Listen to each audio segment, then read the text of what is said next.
Patawarin niyo po ako sa akin nagawang kasalanan. Matagal ko na naman po na ito'y pinagsisihan. Mga pangit ko pong gawain, akin na pong tinalikuran. Magmula po ng aking kayong naramdaman. Tunay at totoo nga po talaga kayo, dahil binago nyo ang pagkatao ko. Simula nang sumamba at makilala ko kayo, pakiramdam ko maliligtas na rin ako. Di ako nagkamali sa paglapit ko po sa inyo, kaya naman mananatili ang puso ko sa inyo. Haplusin nyo rin po sana ang aking mga kaibigan na patuloy po silang nalululong sa kasalanan. Maling landas din po kasi kanilang natapakan, kaya sana po sila ay inyong matulungan. O Diyos ko, maraming salamat po sa inyo, dahil araw-gabi kayong nandyan sa tabi ko. Lumuhod at magdasal, kausapin mo ng may kapal, at humingi ka na ng kapatawaran sa lahat ng mga nagawa mong kasalanan.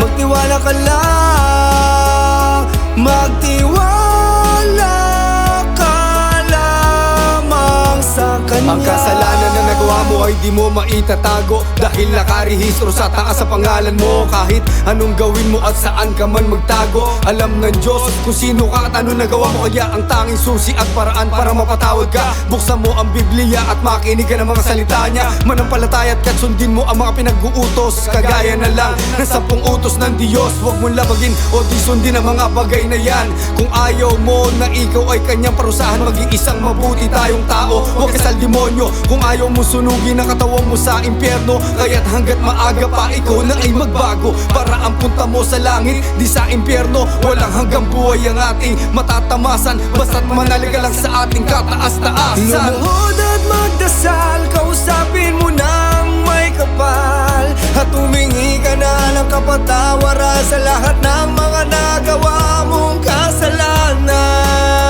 Magtiwala ka lang, magtiwala ka lamang sa Kanya. Kung ano man ang pinagdadaanan mo ngayon, pinagdaanan din yan ng ating Panginoon. Hirap at pasakit ang kanyang mga dinanas. Magmula siya ng pinagkanulo ni Judas, pinako siya sa krus dahil siya ang nagtubos ng mga kasalanan natin na halos di maubos. Ngayon, naiintindihan mo ba ang ibig kong sabihin? Nais ko lang naman na ikaw pa ay lumalim. May pag-asa pa't umaga na sa'yo'y naghihintay, sapagkat ang ating Diyos kailan may di namatay. Manalig at magtiwala ka lang sa ating Panginoon, darating din sa'yo ang tamang saktong panahon. Kaya kung anumang hirap ang dinadanas mo ngayon, Biblia at pagsamba, dasal ang tanging solusyon. Walang ibang makakatulong sa'yo't sa atin, kundi ang nag-iisang Panginoon Diyos na mahal natin. Lumuhod at magdasal, kausapin mo ng may kapal, at humingi ka na ng kapatawaran sa lahat ng mga nagawa mong kasalanan.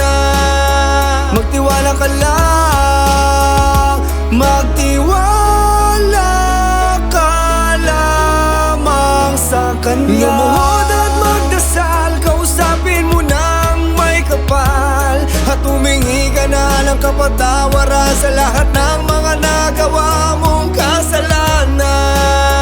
Magtiwala ka lang, magtiwala ka lamang sa Kanya. Lumuhod at magdasal, kausapin mo ng may kapal, at humingi ka na ng kapatawaran sa lahat ng mga nagawa mong kasalanan. Magtiwala ka lang,